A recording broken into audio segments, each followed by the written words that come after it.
राधे राधे दोस्तों, आइए जानते हैं कि देवउठनी या प्रबोधनी एकादशी 2025 में कब है।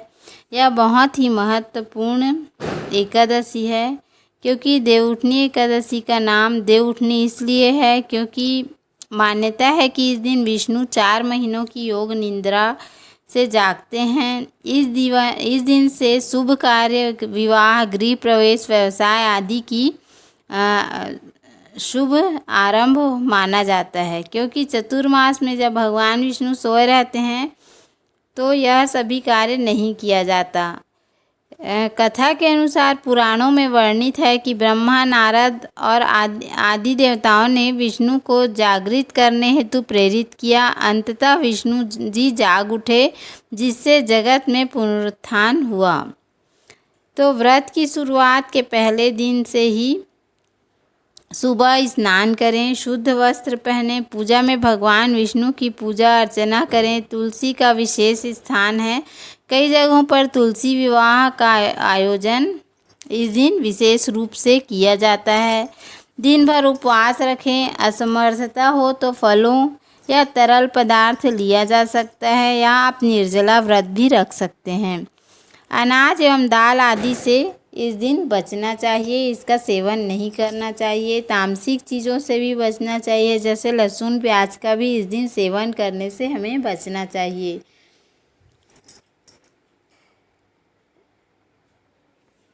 एक नवंबर को सुबह 9:11 पर इस तिथि की शुरुआत होगी और इसका समापन 2 नवंबर को सुबह 7:31 पर होगा।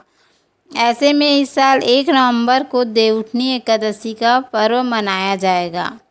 देवउठनी एकादशी का हिंदू धर्म में बहुत अधिक महत्व है। देवउठनी एकादशी का धार्मिक महत्व बहुत गहरा है।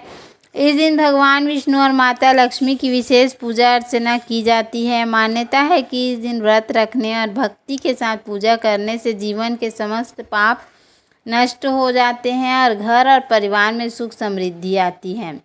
जीवन में खुशहाली और आर्थिक स्थिरता बढ़ती है। इसके अलावा इस दिन से सभी मांगलिक कार्यों का शुभारंभ हो जाता है।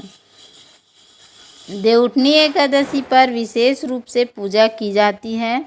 देवउठनी एकादशी पर पूजा विधि का पालन करने से भगवान की कृपा अधिक प्राप्त होती है। पूजा के लिए घर में गन्ने का मंडप बनाएं और मंडप के बीच में चौक बनाएं।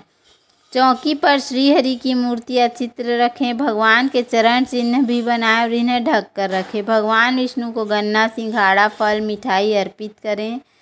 साथ ही घी का दीपक जलाएं, उसे रात भर जलने दें। सुबह भगवान के चरणों की विधिवत पूजा करें। चरणों को स्पर्श करके भगवान को जागृत करें। साथ ही कीर्तन और व्रत की कथा सुनें। मान्यता है कि भगवान के चरणों को स्पर्श करके जो भी मनोकामना मांगी जाती है वह पूर्ण होती है।